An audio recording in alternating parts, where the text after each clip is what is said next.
नमस्कार दोस्तों, कलयुग के चमत्कार संतों की वाणी में आप सबका स्वागत है। हमारे चैनल पर चल रही है श्रीमद् भगवद गीता के अध्याय और उनके महात्म्य की कथा। पिछली वीडियो में हमने 16वें अध्याय के बारे में सुना, जिसमें भगवान श्री कृष्ण अर्जुन को कहते हैं कि जो मनुष्य अज्ञान से मोहित हुए हैं और विषय भोग में आसक्त रहते हैं, मोह रूपी बंधन में फंसे रहते हैं, वे रौरव नरक में गिरते हैं। जो व्यक्ति शास्त्रोक्त विधि छोड़कर नाम के लिए अहंकार, बल, घमंड, काम, क्रोध से युक्त होकर काम करते हैं, वे आसुरी योनियों में जाते हैं। और जो व्यक्ति मुझसे द्वेष रखते हैं, वे भी आसुरी योनि को प्राप्त होते हैं और उनकी फिर अधोगति ही होती है। काम, क्रोध और लोभ ये तीनों नरक के द्वार हैं। लेकिन जो व्यक्ति शास्त्रोक्त विधानों से कर्म करते हैं और सभी कर्मों को मुझे अर्पित कर मेरे में ही श्रद्धा और भक्ति रखते हैं, उनको मैं प्राप्त होता हूँ और उन्हीं को ही मोक्ष की प्राप्ति, मेरे वैकुंठ धाम की प्राप्ति होती है।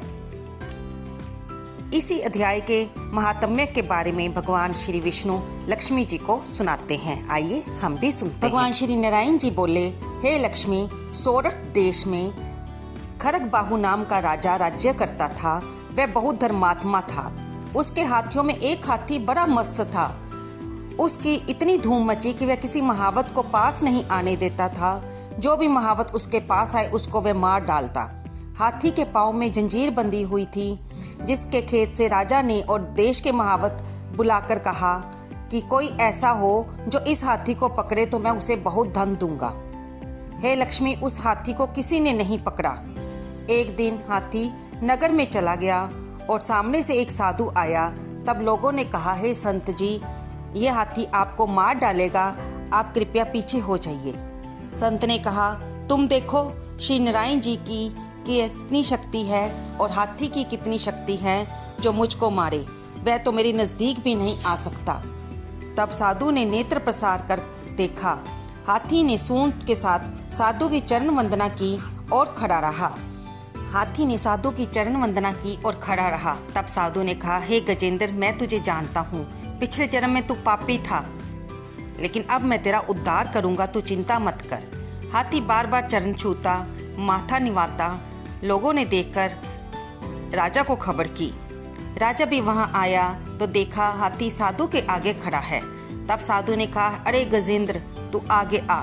हाथी ने आगे हो चरण वंदना की। तब उस संत ने, जो कि गीता पाठी थे, उन्होंने कमंडल से जल लेकर मुख से कहा, गीता के 16वें अध्याय का फल मैंने इस हाथी को दिया।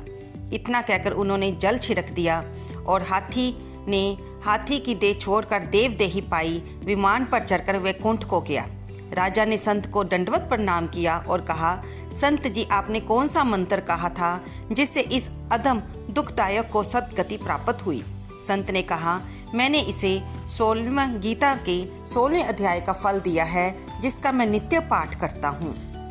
तो देखा दोस्तों, इस अध्याय को पढ़ते और इसके महात्म को पढ़ने से, कहने से, सुनने से हमें पता चला कि इसका श्रीमद् भगवद गीता के अध्याय का कितना महात्म है कि इसको जो नित्य पाठ करता है, अगर वह इसका फल किसी अधम देह को, हाथी जैसी देह के प्राणी को भी देता है, तो उसको भी मुक्ति की प्राप्ति होती है। आपको ये कथा कैसी लग रही है? कृपया इसे लाइक करें, शेयर करें और कमेंट करें। धन्यवाद दोस्तों। कमेंट बॉक्स में जय विष्णु भगवान लिखना ना भूलें। धन्यवाद दोस्तों।